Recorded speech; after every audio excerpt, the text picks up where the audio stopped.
परम गुरुदेवा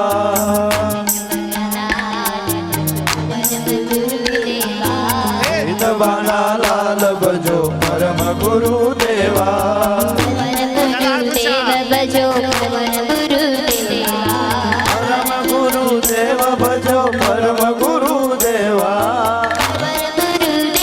दोनों हाथ खड़े करके देवा परम गुरुदेव भजो परम गुरुदेवा भजो परम गुरुदेवा बना लाल भजो परम गुरुदेवा बाल कुबेर राम भजो परम गुरुदेवा बाल कुबेर लाल भजो परम गुरुदेवा अमर दाडम धाम भजो परम गुरुदेवा अमर धाम धाम भजो परम गुरुदेवा सरसापुरी धाम भजो परम गुरुदेवा सरसापुरी धाम भजो परम गुरुदेवा सरसापुरी धाम भजो परम गुरुदेवा सरसापुरी धाम भजो परम गुरुदेवा परम गुरुदेव भजो परम दोनों हाथ खड़े करके जाइए परम गुरुदेव भजो परम गुरुदेवा परम गुरुदेव भजो परम गुरुदेवा परम गुरुदेव भजो परम गुरुदेवा एक बना लाल भजो परम गुरुदेवा लाल भजो परम गुरुदेवा एक बना लाल भजो परम गुरुदेवा लाल भजो परम गुरुदेवा कैवल वेता भजो परम गुरुदेवा कैवल वेदा भजो परम गुरुदेवा परम गुरुदेवा परम गुरुदेवा परम गुरुदेवा परम गुरुदेवा परम गुरुदेवा परम गुरुदेवा परम गुरुदेवा परम गुरुदेवा परम गुरुदेवा परम गुरुदेवा परम गुरुदेवा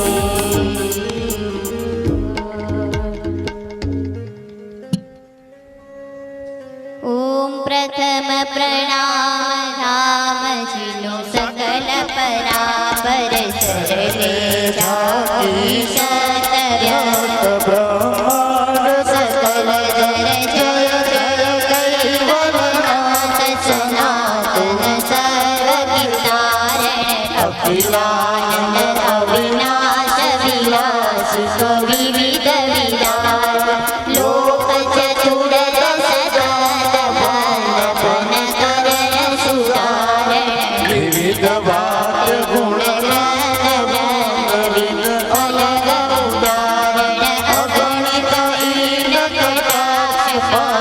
वसुतम पद कर्म अलंग सलंग एकता पूजा हंस निवासन तुम पुरुष पुरातन नमो नमो निर्वाण प्राणपति सचर समासन प्रकृति विनूतन पुरुष फलक में खलक उपासक नान्य नाम पति देव युगल शीतल नाश तब देवन के देव सकल शिर को तुम कैवल साक्षीवंत सुत जल प्रोग पद पुरुष विकलम जय करुणामय मध्य आद्य परापन स्वरूप स्तुति कुबेर ग्रंथ करण कर मंगल चरण भरत धरण सुजन उदान अब ग्रंथन प्रारंभ सुन हो संत सुजान लोक असंख्य तपन गति सप्त दीप सुविधान तो सब ग्रंथ विभाग विविध भाग्य गुण ग्राम संकर अंग भिन्न भिन्न गति हरत बोध शुभ कुबेर करके संशय हरण भव आद्य स्वराज करुणेश केवल करता की श्री कृष्ण स्वामी महाराज की परम गुरु श्रीमद करुणा सागर महाराज की द्वितीय कुबेराचार्य श्री नारायण दास जी महाराज की तृतीय कुबेराचार्य श्री बलदेव दास जी महाराज की चतुर्थ कुबेराचार्य श्री भगवान दास जी महाराज की पंचम कुबेराचार्य श्री प्रयाग दास जी महाराज की षष्ठम कुबेराचार्य श्री शीतल दास जी महाराज की सप्तम कुबेराचार्य श्री रविचल दास जी महाराज की श्री सब संतन की श्री सब देवन की श्री ज्ञान संप्रदाय की श्री गुरु गादी सारसापुरी की श्री कैवल धाम की कथा सत्संग प्रारंभ समय का सत केवल साहिब सत्केवल साहेब, सत्केवल साहेब।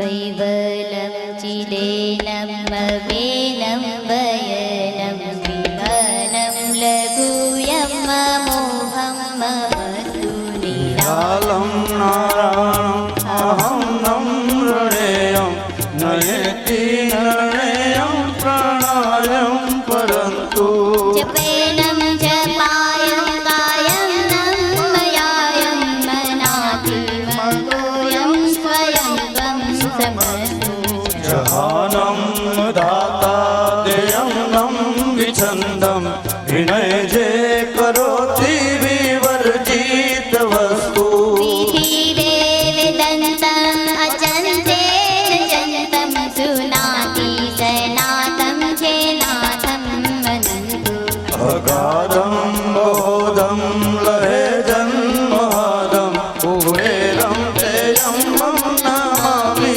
नमस्तु वेदं तेयं मम नमामि नमस्तु कुबेरं तेयं मम नमामि नमस्तु सत्केवल साहेब बोलो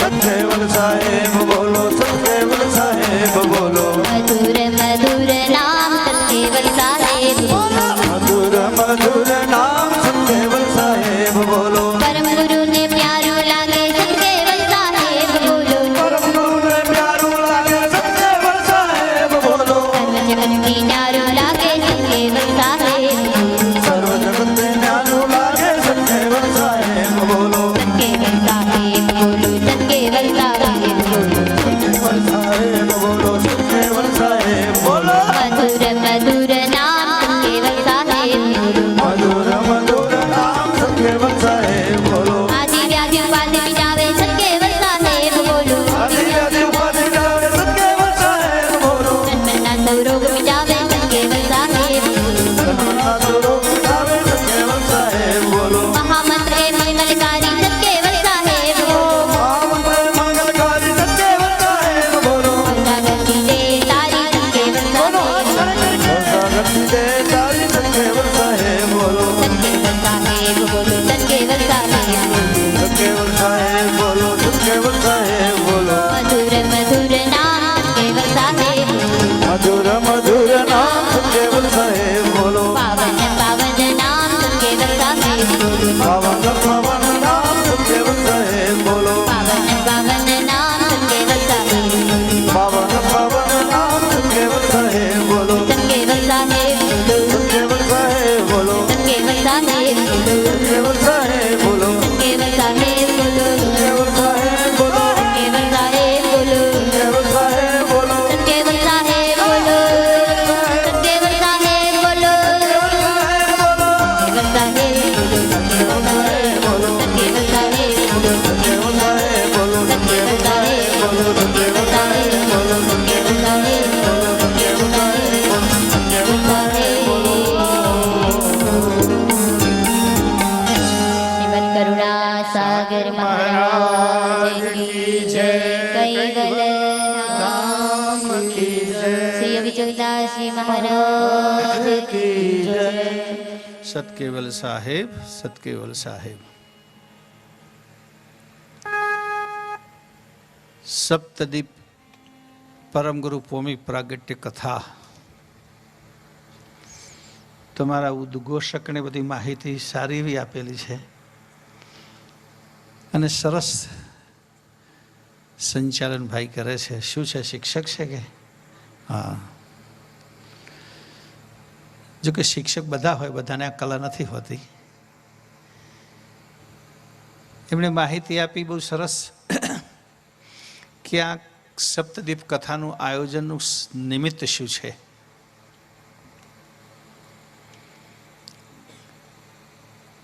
અને સપ્તદીપ કથાનો મતલબ શું છે. નિમિત્ત અને મતલબ આ બેની વાતથી હું કથાનો પ્રારંભ કરું છું. આમ તો સપ્તદીપ કથાનો પ્રારંભ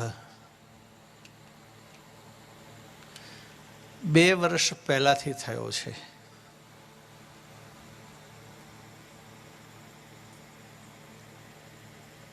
આપણે થોડા મોડા પડ્યા. ખેર, late is better than never.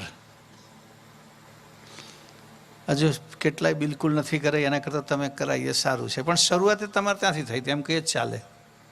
Vadagam સૌથી પહેલાં સપ્તદીપની કથા આ નિમિત્તે વડાગામથી શરૂ થઈ.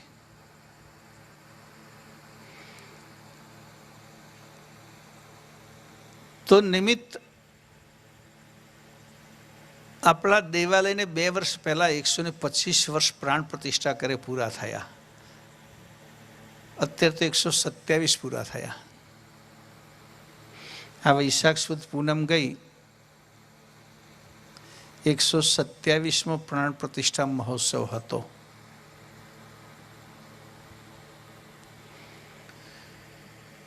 એ નિમિત્તે દિવ્ય પરમગુરુ વિશ્વમાં પધાર્યા, જંબુદ્વીપમાં પધાર્યા, અન્ય દ્વીપોમાં પધાર્યા, અન્ય ધામોમાં પધાર્યા.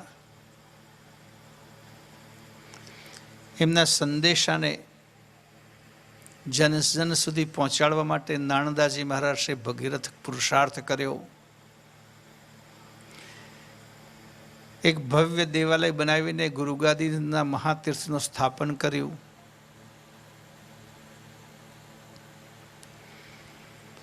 આ બધા પરમગુના પુરુષાર્થને આપણે સફળ બનાવીએ, ગુરુ મહારાજના અહીં આવવાના ઉદ્દેશને પરિપૂર્ણ કરીએ અને પરિપૂર્ણ કરવા માટે આપણે એક વાત વિચારીએ, પ્રેરણા લઈએ કે દિવ્ય પરમગુરુએ વિશ્વમાં કેટલો બધો પ્રવાસ કર્યો છે. એક શરીર દ્વારા નિરંજનના ધામથી મોડીને છેલ્લા આપણા જંબુદ્વીપ સુધી એક જ દેહ દ્વારા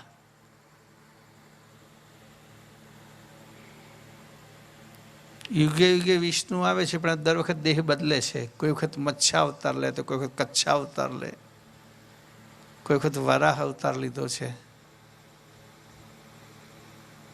કોઈ વખત નૃસિંહ અવતાર, વામન અવતાર, ભિન્ન ભિન્ન દેહ ધારણ કર્યા. દિવ્ય પરમગુરુ સ્થૂળ દેહોની ભૂમિકામાં ગયા, સૂક્ષ્મ દેહોની ભૂમિકામાં ગયા, કારણ અને મહાકારણ દેહોની ભૂમિકામાં ગયા. મહાકારણ દેહની ભૂમિકા એટલે આદ્ય શક્તિ નિરંજન પુરુષ. તો આદ્ય શક્તિની નિરંજન પુરુષ સુધી પણ તેમની પાસે પણ પરમગુરુ ગયા. કારણ દેહની ભૂમિકા એટલે વિષ્ણુ, બ્રહ્મા, મહેશ. તો એમના ધામોમાં પણ ગયા.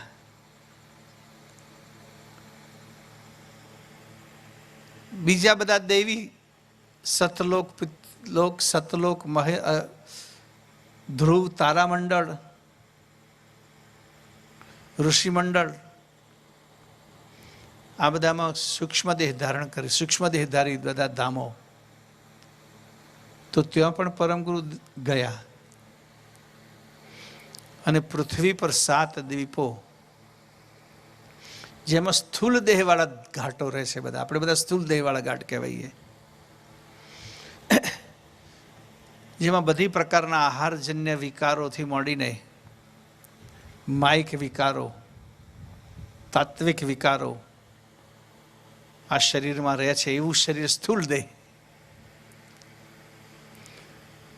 તો એવા જીવો જ્યાં રહે છે ત્યાં પણ દિવ્ય પરમગુરુ પધાર્યા, પાતાળ લોકમાં પણ ગયા.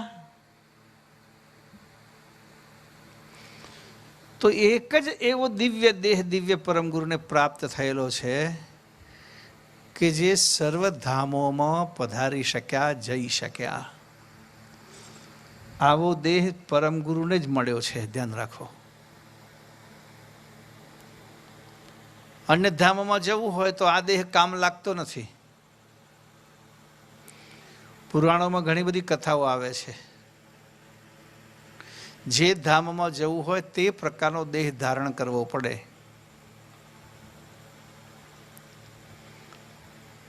સતલોક ઋષિ મંડળ આદિમાં જવું હોય તો સૂક્ષ્મ દેહ ધારણ કરવો પડે. દેવધામોમાં જવું હોય તો કારણ, બ્રહ્મા વિષ્ણુ મહેશના ધામમાં જવું તો કારણ દેહ ધારણ કરવો પડે. આદ્ય શક્તિના ધામમાં રહેવું હોય તો મહાકારણ દેહ ધારણ કરવો પડે. આદ્ય પુરુષના ધામમાં જવું તો પરમ કારણ દેહ ધારણ કરવો પડે. પણ દિવ્ય પરમ ગુરુનો પ્રવાસ અગાધ બોધ ગ્રંથમાં બાપજીએ વર્ણવ્યો છે. તો આદ્ય નિરંજન પુરુષથી પરમ ગુરુએ દિવ્ય જ્ઞાનનો સંદેશ આપવા પ્રવાસ શરૂ કર્યો. કેમ પ્રવાસ શરૂ કરવો પડ્યો?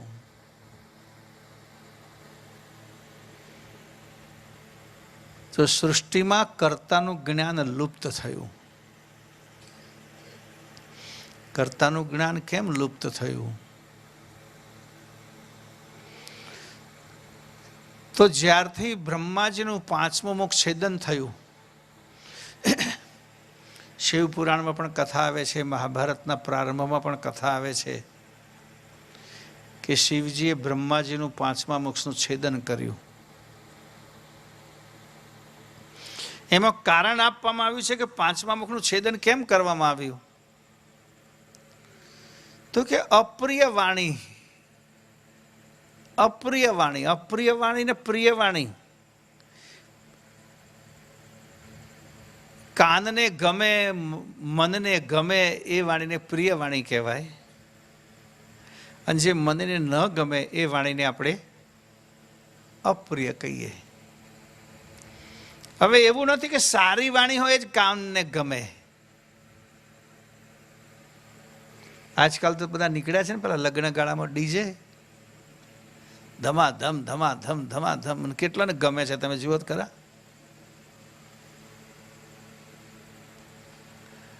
એમને બધાને અહીં લઈને બેહાડવામાં આવે તો આ વાણી એમના માટે અપ્રિય, અને પેલી કાન ફોડી નાખનારી વાણી એમના માટે પ્રિય. આપણા જેવા સાત્વિક માણસો હોય તો એમને આ વાણી પ્રિય લાગે અને પેલી વાણી અપ્રિય. તમારા ઘર આગળથી નીકળતો વરઘોડો તો ઘડીક ભરતો તમને બધા ક્યારે ઉતાવળા હેડે અહીંથી, બરાબર છે કે પછી એવું થાય છે કે તમને પણ ઘરમાંથી નીકળીને ભેગું ભળી જવાનું, થોડી વાર નાચી લઈએ, મફતમાં આવ્યો છે વરઘોડો? ના, એવું ના થાય. સુજ્ઞ મનુષ્યો છે, સજ્જનો છે, એને તો એમ લાગે કે આના પર બેન્ડ મૂકવું જોઈએ.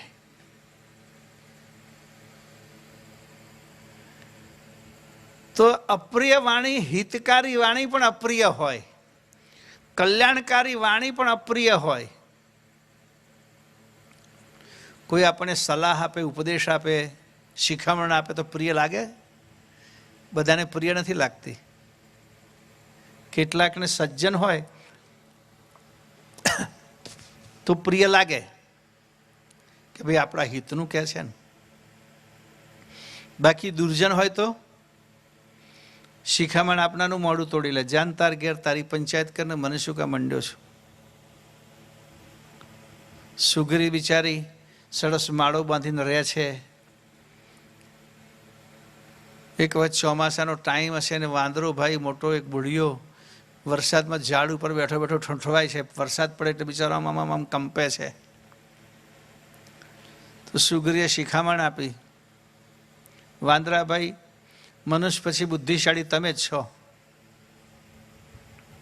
અમે તો તમારા આગળ સામાન્ય છીએ, તો જુઓ કેવું ઘર બનાવ્યું. ચોમાસામાં પાણી ના પડે, ઉનાળામાં ગરમી ના લાગે, તડકો ના લાગે, શિયાળામાં ઠંડી ના લાગે. અને તમે કેવા ધ્રુજો છો. અને અત્યારે તો ધ્રુજો છો, પણ ફરી ઉનાળો આવે ત્યારે પાછા ગરમીમાં હેરાન થાવ, શિયાળામાં ઠંડીમાં હેરાન થાવ. તો અમારું જોઈને તો શીખો. સુગ્રીએ શિખામણની વાત તો સારી કરી, પણ વાંદરાભાઈને ગમે તારે ને. વરસાદ બંધ થયો એટલે વાંદરાભાઈ ઉતર્યા ઢેમળે રહીને ડાળ ઉપરથી, અને સુગ્રીના માળાને પકડીને ખંખરીને નાખી દીધું. લે કે શાંતિથી રહે હવે.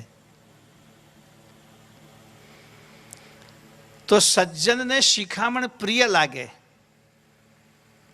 સજ્જનને ઉપદેશ પણ પ્રિય લાગે, સજ્જનને હિતકારી વચનો પ્રિય લાગે. બાકીના માણસો માટે કહેવાય નહીં. તો અહીંયા અપ્રિય વચનો કેમ લાગતા હતા પાંચમા વેદના? તો કે છે સૌથી પહેલા સનકાદિકે સાંભળ્યા. સનકાદિકોએ, બ્રહ્માએ સૌથી પહેલા પેદા કર્યા, ઉત્પન્ન કર્યા સનકાદિકોને.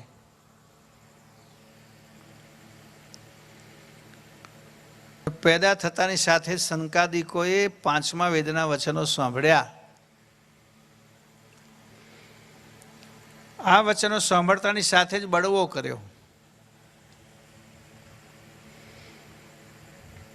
ઘરેથી ભાગી નીકળ્યા. પૂછે છે ક્યાં જશો?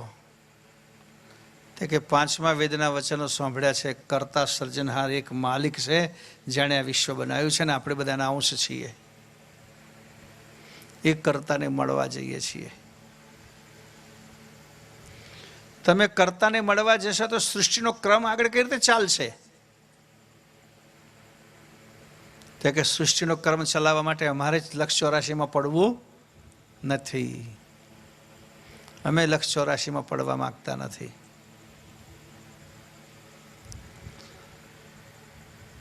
બહુ સમજાયા.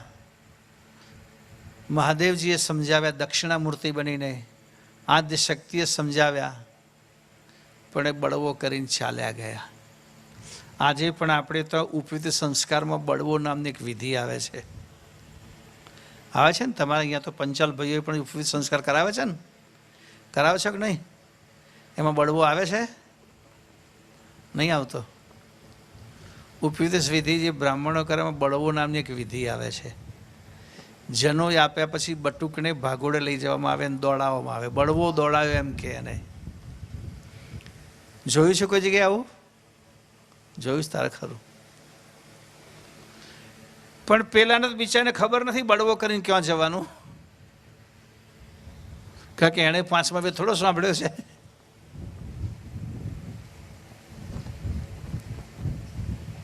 પણ એક વિધિ રહી ગઈ.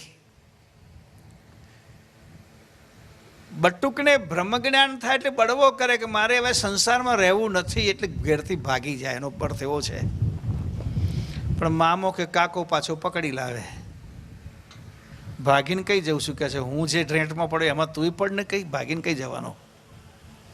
આપણે તો એમાં વિચારીએ ને. દરેક બાપ વિચારે મારા દીકરાનું લગ્ન કરવું છે, કારણ કે ખબર છે કે આપણે આ ઘરેડમાં પડ્યા છે, પેલો છૂટવો ના જોઈએ.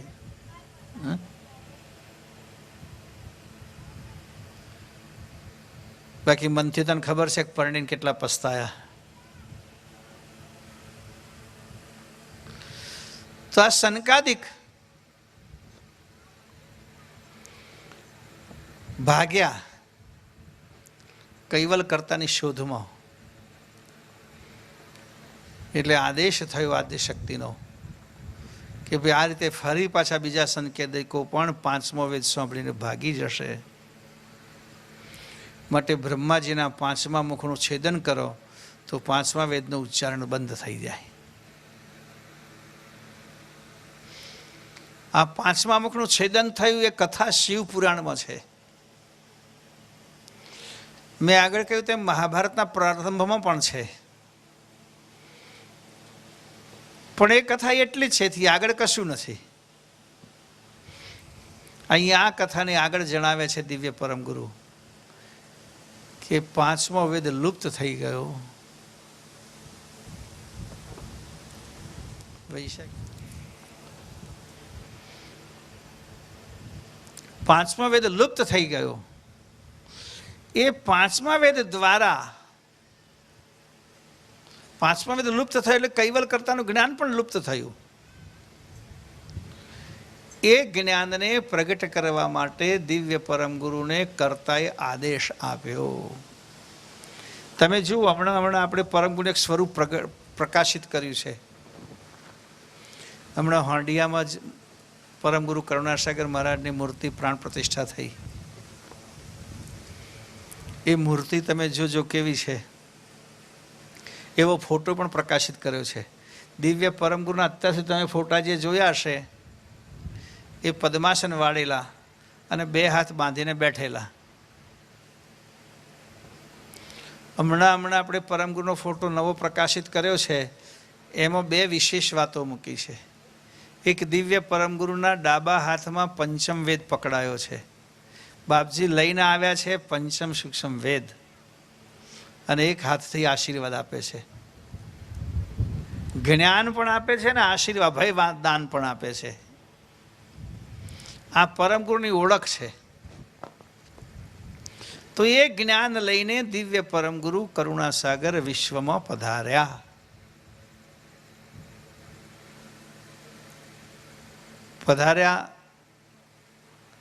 એમનો પ્રારંભ કર્તાની આજ્ઞાથી કર્તાએ વિશેષ દેહ ધારણ કરાયો પરમ ગુરુને. આગળ મેં કહ્યું ને કે બધા જ દૈવી ધામોમાં દિવ્ય પરમ ગુરુ એક જ દેહ દ્વારા પ્રવાસ કર્યો છે. એક જ દેહ દ્વારા. એ દેહ જે ધામ છોડે ત્યાંથી અંતર ધ્યાન થઈને બીજા ધામમાં આવે. અને જે વિશેષ પ્રકૃતિવાળું, વિશેષ તત્વવાળું, વિશેષ સ્મૃદ્ધિવાળું, ઐશ્વર્યવાળું શરીર એમના માટે જે તૈયાર કરવામાં આવેલું,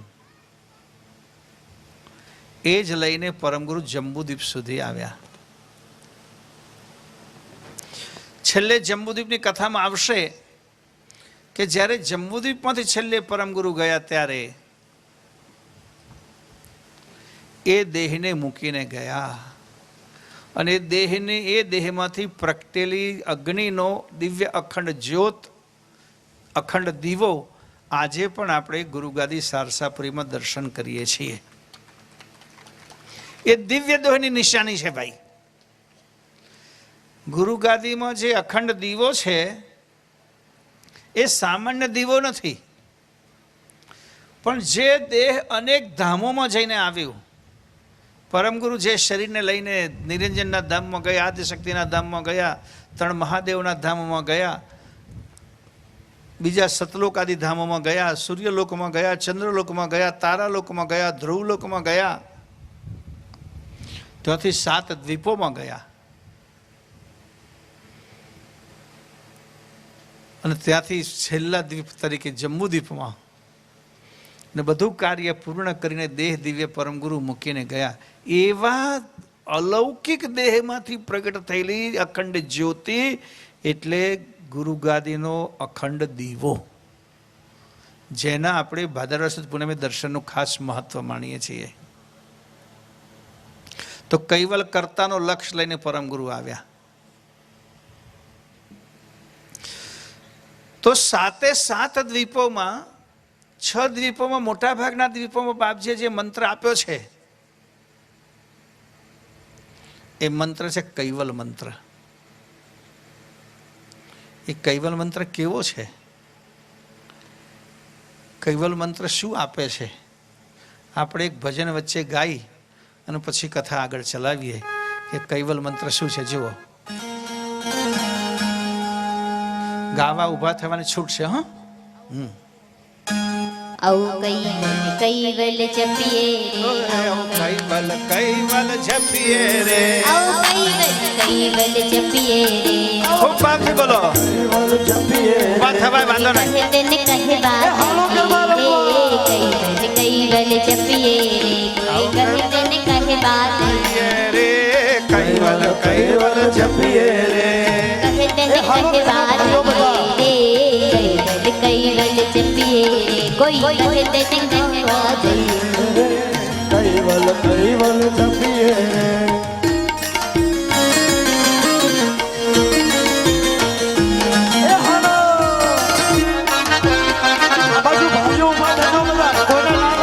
એક જ ભાઈને કૈવલ કૈવલ જપવા છે, બાકી બધાને બેસી જ રહેવું છે.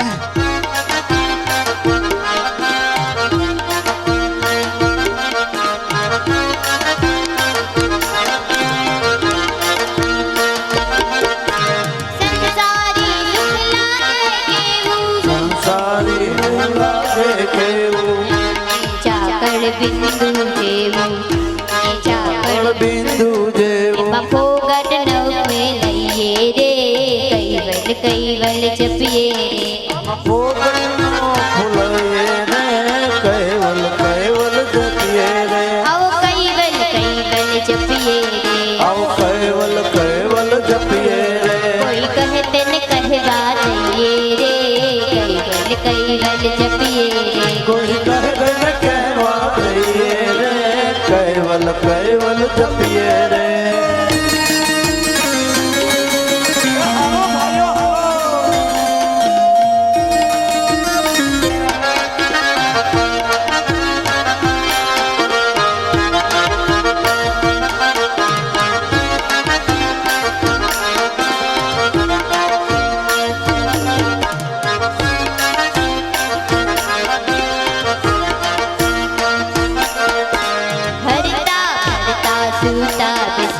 હરતા ફરતા સૂતા બેસતા કૈવલ નામ સમરતા કૈવલ કૈવલ નામ સમરતા ચરણે સુરતા ધરીએ રે કૈવલ કૈવલ જપીએ રે ચરણે સુરતા ધરીએ રે કૈવલ કૈવલ જપીએ રે કૈવલ કૈવલ જપીએ આવો કૈવલ કૈવલ જપીએ રે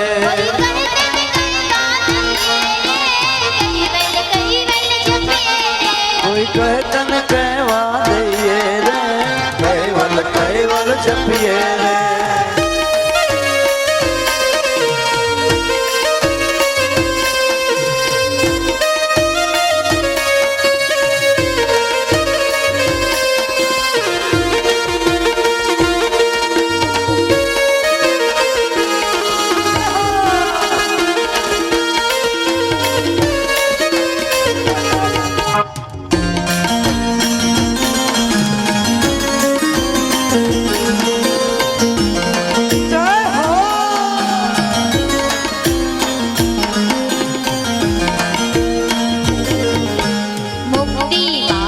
મોગા મૂલો મુક્તિ માર્ગ મોગા મૂલો સર્જનહાર ને કદી ન ભૂલો સર્જનહાર ને કદી ન ભૂલો જ્ઞાન હૃદયમાં ધરીએ રે કૈવલ કૈવલ જપીએ જ્ઞાન હૃદયમાં ધરીએ રે કૈવલ કૈવલ જપીએ રે કૈવલ કૈવલ જપીએ કૈવલ કૈવલ જપીએ રે કોઈ કહે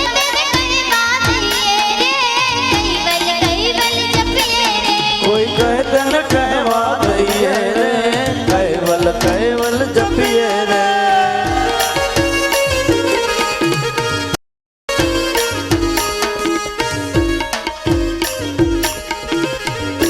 જય હો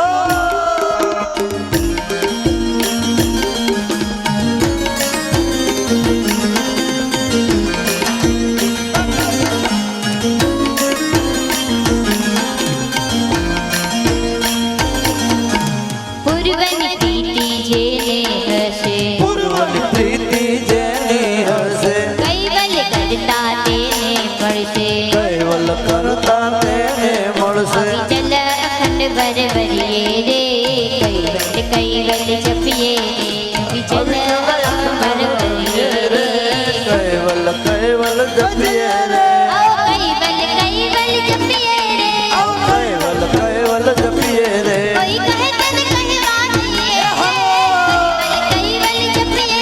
કોઈ કહે તને કહેવા દઈએ કૈવલ જપીએ રે કોઈ કહે તને કહેવા દઈએ રે કૈવલ કૈવલ જપીએ રે કોઈ કહે તને કહેવા દઈએ રે કૈવલ જપીએ રે કોઈ કહે તને કહેવા દઈએ રે કૈવલ કૈવલ જપીએ રે કૈવલ કૈવલ જપીએ રે કૈવલ કૈવલ ધામે.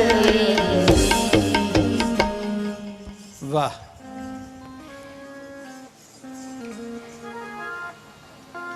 ગાવું ગવડાવું મારો વિષય નથી, પણ તમને બધાને આનંદ કરાવવો એ જરૂરી છે. દીદીનું રાધિકાનું તો ટ્યુનિંગ હોય એટલે એને ખબર હોય કયું ભજન ગાવું. હું તો ગાતો જ નથી એટલે ટ્યુનિંગ હોય નહીં. એટલે મેં વિચાર્યું હતું કે કૈવલ નામની મહત્તાનું ભજન પણ ફરી ગાઈશું તમને. પણ ભાઈઓ બધા બહુ નીરસ લાગે છે વધારે. વાયરો આવ્યો એમાં રસ ઉડી ગયો કે શું વચ્ચે? ભજન આમ ઘણી વખત, આમ તો બાપજી પણ એ વાત કહી છે કે કળિયુગમાં કીર્તન એ સાધના માર્ગનો સરળ રસ્તો છે, સરળ ઉપાય છે. મનની એકાગ્રતા સાથે શરીરનો સાથ એ સમાધિનું જ લક્ષણ છે કે જેમાં શરીરનું ભાન, સમાધિમાં જે બેસે એનું શરીરનું ભાન ભૂલે અને મન એકાગ્ર થાય. તો એવી સમાધિ આ સમયમાં લગાડવી. કારણ કે માળા લઈને બેસે તો લોકો મોબાઈલ લઈને બેસતા હોય જોડે, ઘંટડી વાગે પછી જોઈ લે શું આવ્યું. એવા સંજોગોમાં કીર્તન શ્રેષ્ઠ ઉપાય છે મનની એકાગ્રતા કરવાનો. અને એટલે જ કળિયુગમાં બીજા બધા સાધનો કરતાં સાધનોનો વ્યાપ વિશેષ છે, મહત્તા પણ વિશેષ છે. તો વાત આગળ ચલાવીએ આપણે. ફરી જ્યાં કંઈક આવશે ત્યાં ચોક્કસ હું ગીત ભજનનો સંકેત કરીશ અને તમે બધાએ આળસ ખંખેરીને એમાં ઊભા થજો. હું કથા કરું કોઈ વિષય વગર તો જનરલ કથા, મારી કથા એ નીરસ નથી હોતી, પણ મારે આજે વિષય પ્રમાણે ચાલવાનું. કે દીદી પાછા આવવાના એટલે અધૂરું એમને શરૂ કરવાનું. પાછું 3 દિવસ કથા કરવાની થાય દીદીને તો 7 દીપો તો ના પૂરા કરી શકે. એટલે 1-2 દ્વીપોને આપણે ખેડી રાખીએ તો આગળથી એમનો કાર્યક્રમ ચાલુ થાય અને આપણને બીજો લાભ મળે. તો વચ્ચે એક વાત કહેતો તો હું, એ રહી ગઈ હતી કે જે દેવાલયને 125 વર્ષ થયા એ નિમિત્તે આપણે ગુરુગાદી કેમ્પસનો જીર્ણોદ્ધાર એક મોટો પ્રોજેક્ટ ઉપાડ્યો હતો. તમે બધા જોતા હશો. ગુરુગાદીમાં સરસ સુવર્ણ સિંહાસન બનાવ્યું. હજુ થોડું કામ બાકી છે. જેઠ સુદ પૂર્ણિમા આવતા સુધીમાં લગભગ કદાચ પૂરું થઈ જશે. ત્યારે આખું જ સ્વરૂપ દેવાલયનું, અને એમાં લગભગ આપણે 18 થી 19 કિલો સોનું વાપર્યું એ જીર્ણોદ્ધાર કરવામાં. નવા મંદિરના એટલે છેલ્લા 2 વર્ષની અંદર જે લોકો આવ્યા હશે એમણે તો નવા સિંહાસન ઉપર પરમ ગુરુના બિરાજમાન થયેલા દર્શન કર્યા હશે.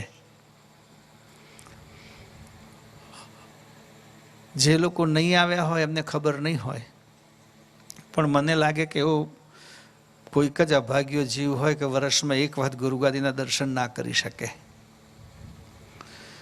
પરમ ગુરુનો લક્ષ્ય લીધા પછી વર્ષમાં 1 વખત તો આપણે એવો સમય અવશ્ય લેવો જોઈએ કે ગુરુગાદીના દર્શન કરીએ. અમે તો કેટલા લોકોને તો એમ જોઈએ છે મહિને આવતા હોવા જોઈએ છે. અત્યારે ગુરુગાદીમાં વર્ષે ગુરુગાદીના અને સતકેવલાઈ હોસ્પિટલના દર્દીઓ સમેત, કારણ કે સતકેવલાઈ હોસ્પિટલ આવે એમને પણ ગુરુગાદી જમાડતી હોય છે. એક દર્દીને 3 ટાઈમ તો મિનિમમ જમાડવાના હોતા હોય છે. તો એ પ્રમાણે આખા વર્ષ દરમિયાન લગભગ 5 થી 7 લાખ લોકો ગુરુગાદીની મુલાકાત લે છે. 5 થી 7 લાખ લોકો. તમે વિચાર કરો અને એમાં તમે રહી જતા હો, કોઈક રહી જતું હોય તો એનું કેટલું મોટું દુર્ભાગ્ય ગણાય. અને આપણે તો હવે તો એટલા બધા સાધન થઈ ગયા કે સવારે નીકળો તો બપોરે દર્શન કરીને પાછા આવતા રહો, બપોરે તો સાંજે તો પાછા આવતા જ રહેવાય. તો એ ગુરુગાદીના જીર્ણોદ્ધારનો કાર્યક્રમ આ કથાની પાછળનો ઉદ્દેશ હતો. જે કે કથાની અંદર આપણે કોઈ ફંડ ફાળો નહોતા કરતા. એવું નથી કે ભાઈ સુવર્ણ સિંહાસન કરીએ છીએ એટલે સપ્તદીપની કથાના બાને તો બધાને વચ્ચે વાત મુકાય કે ભાઈ સોનાનું દાન આપો, એવો એની પાછળનો હેતુ નહોતો. આપણો હેતુ તો એવો હતો કે આ નિમિત્તે પરમગુરુના દિવ્ય જીવન ચરિત્રને લોકો બરાબર સાંભળે. અગાધબોધ ગ્રંથમાં તો છે જ, પણ બધાને ગ્રંથ વાંચવાનો સમય નથી, કે બધા વાંચી શકતા નથી, કે કેટલાક વાંચે તો એમને સમજ પડતી નથી. એટલે એક રસપ્રદ શૈલીમાં આ કથા થાય અને એના દ્વારા દિવ્ય પરમગુરુના દિવ્ય જીવન ચરિત્રને બધા સાંભળે. એક ઉદ્દેશ તો આપણો આ કથાની પાછળનો આ છે. હું તમને આજે પુષ્કરદીપમાં દિવ્ય પરમગુરુ કેવી રીતે પ્રગટ થાય કથા સંભળાવવાનો જ છું. સારી રીતે તમે સાંભળી શકશો અને સમજી શકશો. પણ કથાના હેતુની વાત કરી દઉં તો એક તો આ વાત, બીજું સાથે સાથે ગુરુગાદીમાં જ્યારે 125 વર્ષે જીર્ણોદ્ધાર થાય છે, આખા કેમ્પસનો જીર્ણોદ્ધાર થાય છે. હજુ કામ ચાલુ છે, હજુ લગભગ 1 વર્ષ મિનિમમ કામ ચાલશે, ત્યારે ગુરુગાદીના કેમ્પસના જીર્ણોદ્ધારનું કામ પૂરું થશે. 1 વર્ષ હજુ કામ ચાલશે ઓછામાં ઓછું. તો એ કાર્યમાં આખું મંદિરની બધી જ વસ્તુ બદલાઈ જાય છે. જૂની વસ્તુ તમને યાદ પણ નહીં આવે. દાખલા તરીકે અવિનાશી સદનની જગ્યાએ જૂનું મકાન હતું, જૂનું રસોડું હતું. આમાંથી બેઠેલા કેટલાને યાદ છે? વાહ, આટલા લોકોને યાદ છે. જેમણે નથી જોઈને ખબર જ નથી. અને હવે એની કોઈ નિશાની રહી? એ જૂનું રસોડું છે, હતું નળિયાવાળું રસોડું હતું, લીપણવાળું હતું, અને સ્વાશ્રય કામ હતું. જાતે અબોટ કરવો પડે, પાછો પતરાળું થાળી જાતે ઉઠાવવી પડે.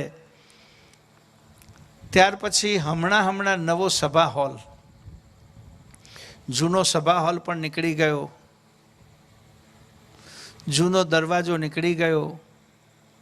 દેવાલયની અંદર પણ જૂના બારણા, આગળની જૂની જાળી, જૂનો ભાગ બધો નીકળી ગયો. ત્યારે આ નિમિત્તે આપણે એક સંકલ્પ એવો કર્યો કે દરેક અનુયાયીના ઘરે પણ કંઈક નવું થાય. કમસે કમ પરમગુરુનો એક નવો ફોટો એમના ઘરમાં નિમિત્તે આવે અને બારણે સતકલ સાહેબની તકતી થાય. આની પાછળ એક જ્યારે 125 વર્ષ ગુરુગાદીના દેવાલયને થયો છે અને એ નિમિત્તે આટલો બધો ફેરફાર થતો હોય તો આપણા ઘરમાં પણ પરમગુરુનું નવું સ્વરૂપ આવે. પણ તમે બધા એટલા બધા કાઠા છો કે લાલચ આપ્યા વગર કંઈ મેળ પડે એમ નથી. બરાબર છે? તો મારે લાલચ આપવી પડી તમને બધા. નાના છોકરાને અમારે ત્યાં ચોકલેટ આપીએ છીએ. તમે કંઈ બહુ મોટા નથી થઈ ગયા, એવા છો. મને મહેનત પડે,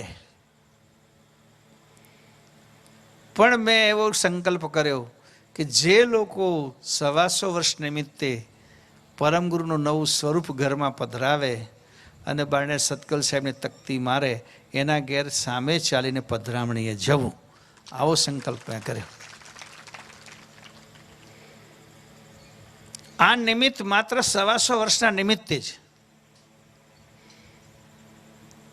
અરે પધરામણી કેટલો સંખ્યા મોટી આંકડો થાય ખબર? આવતીકાલે તમારું આ ગામ પટેલ, અરે આપણું કયું ઢુંઢા, અરે લાડનના મુવાડા, લાડનના મુવાડામાં આવતીકાલે મારે 80 જગ્યાએ જવાનું છે.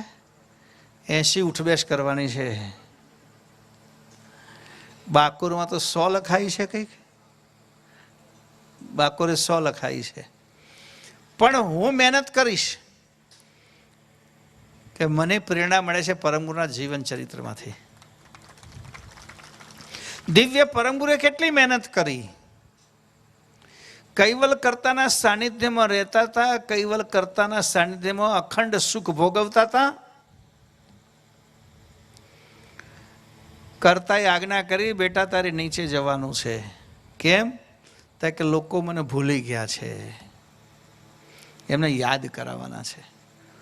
તમારા કર્તા કોણ છે, તમારા સર્જનહાર કોણ છે, એનું ભાન કરાવવાનું છે. તો 14 તબકની પાર કૈવલ ધામોમાં બિરાજમાન થયેલા દિવ્ય પરમગુરુ, હા, કરતા એમને વિશેષ દેહ આપ્યો. મને એવો કંઈ વિશેષ દેહ નથી આપ્યો, પણ કંઈ વિશેષ શક્તિ જરૂર આપી છે. હા, એમાં મને પોતાને શંકા નથી, કારણ કે 65 ઉપર તો હું ગયો છું, તો એ રોજની 150-150 બેઠક તો કરું છું.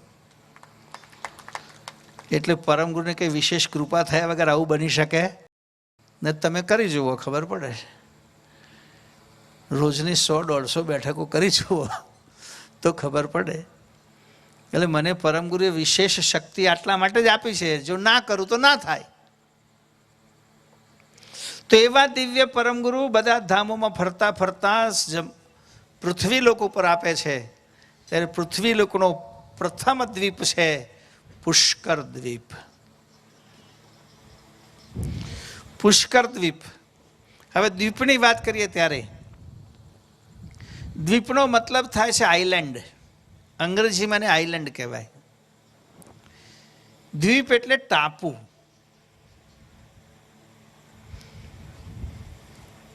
પૃથ્વીની રચના જ્યારે થઈ, ધીમે ધીમે પૃથ્વી પર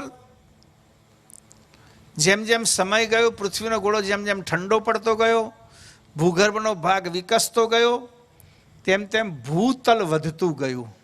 ભૂતલ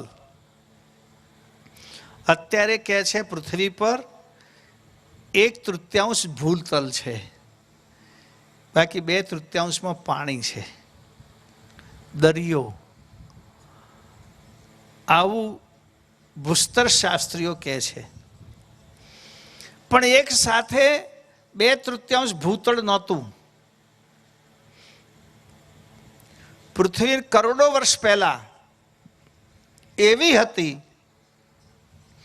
કે આખી પૃથ્વી પર 7 જગ્યાએ જ ભૂતલ હતું. એ 7 મહાદ્વીપ હતા. એ 7 દ્વીપ ઉપર જ માનવ વસ્તી હતી. હું 1962માં પહેલી વાર અમેરિકા ગયો, ત્યારે અમે એક મ્યુઝિયમ જોવા ગયા હતા.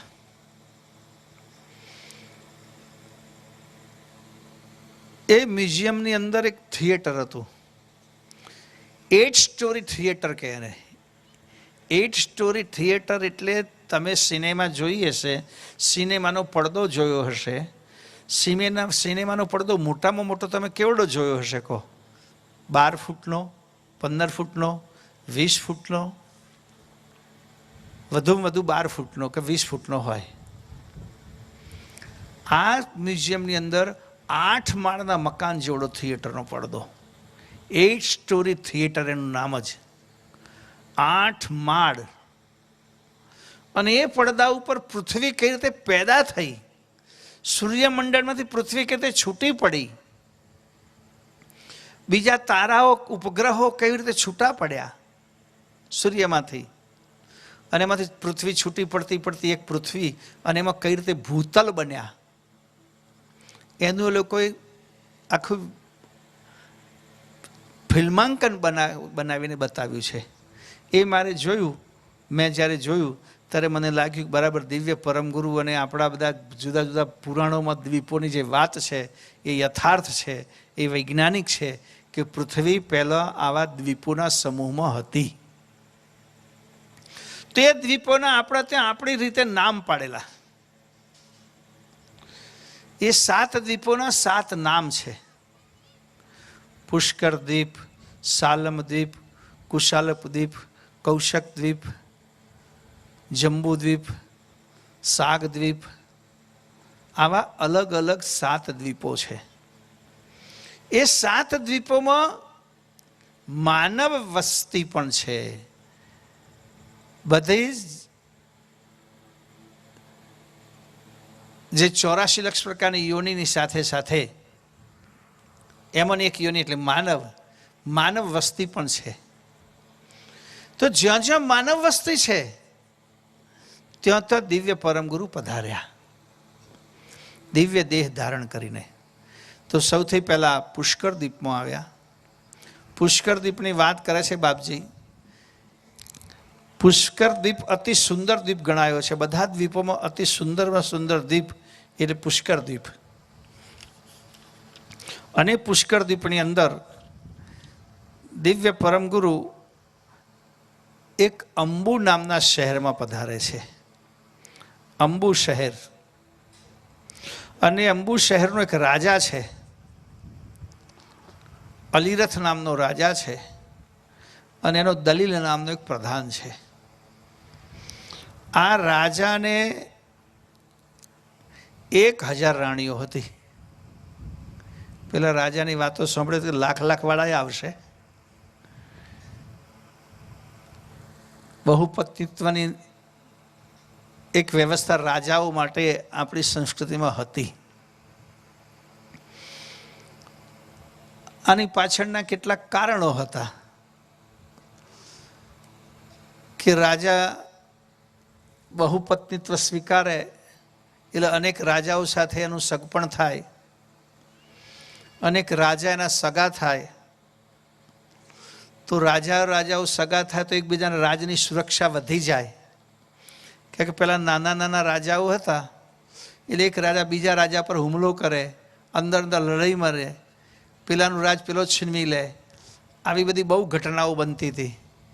એટલે જ્યારે રાજાઓ અંદર સગા બને તો સ્વાભાવિક છે કે સગા એકબીજાના દુશ્મન ના બને અને સંપત્તિ રાજનીતિ ચાલે અને પ્રજા સુખી રહે.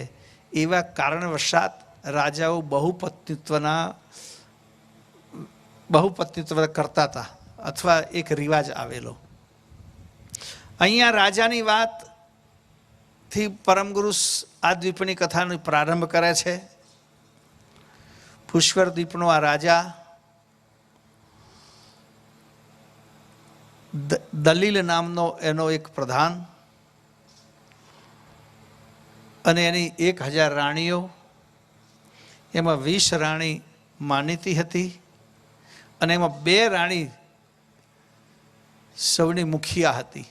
એ 2 રાણીનું એટલું બધું મહત્વ હતું કે કોઈ એમનું વચન ઉથાપે નહીં. અને 2 રાણીનું નામ અહિલા અને સહિલા હતું. આ વર્ણન હું તમને જે કંઈ સમજાવું છું એ અગાધ બોધ ગ્રંથમાં લખેલું છે. જે લોકો ગ્રંથના અભ્યાસી હશે એમને તો આ સાંભળવા મળે, જાણવા મળે. આ બંને રાણી, રાજાને એક પુત્ર હતો. આમ તો એના ઘણા પુત્રો હતા, 60 પુત્રો હતા.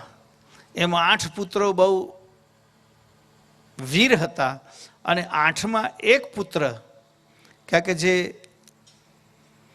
પ્રથમ પુત્ર હોય, પાટવી પુત્ર જેને કહેવાય, એ પુત્ર એનું વિશેષ સન્માન હતું, વિશેષ માન હતું.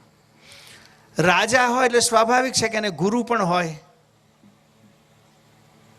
અલિરથ રાજાના એક ગુરુ હતા, એક અવધૂત ગુરુ હતા. દિવ્ય પરમગુરુ આ પુષ્કર દ્વીપમાં પ્રગટ થયા. પુષ્કર દ્વીપમાં પ્રગટ થઈને પરમગુરુએ કઈ રીતે પસારો કર્યો? કોઈને માધ્યમ તો બનાવવું પડે ને. કૈવલ જ્ઞાન પુષ્કર દ્વીપમાં પસાર કરવા માટે, પ્રચારિત કરવા માટે દિવ્ય પરમગુરુએ આ રાજાના જ ગુરુને પકડ્યા.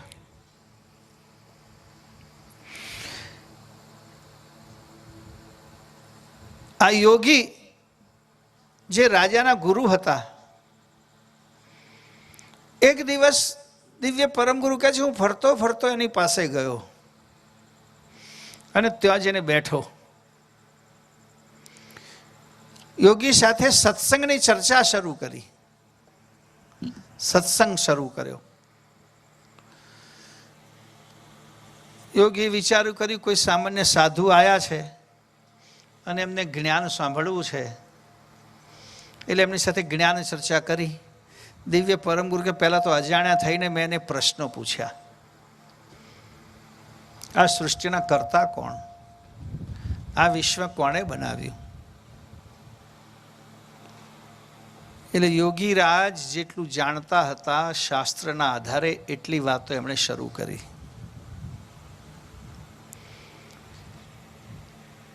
કે ભાઈ બ્રહ્મા વિષ્ણુ અને મહેશ 3 મહાગુણ છે કે સૃષ્ટિની આખી ઉત્પત્તિનો ક્રમ યોગીએ બતાવ્યો છે, પરમગુરુએ પણ બતાવ્યો છે કે આદ્ય પુરુષ નિરંજન, નિરંજનમાંથી આદ્ય શક્તિ પેદા થઈ, નિરંજન અને આદ્ય શક્તિના સંયોગથી 3 મહાદેવો પ્રગટ થયા, જેને આપણે બ્રહ્મા વિષ્ણુ અને મહેશના નામથી ઓળખીએ છીએ. એમની સાથે 3 દેવીઓ પ્રગટ થઈ, ઉમિયા, સાવત્રી અને લક્ષ્મીજી.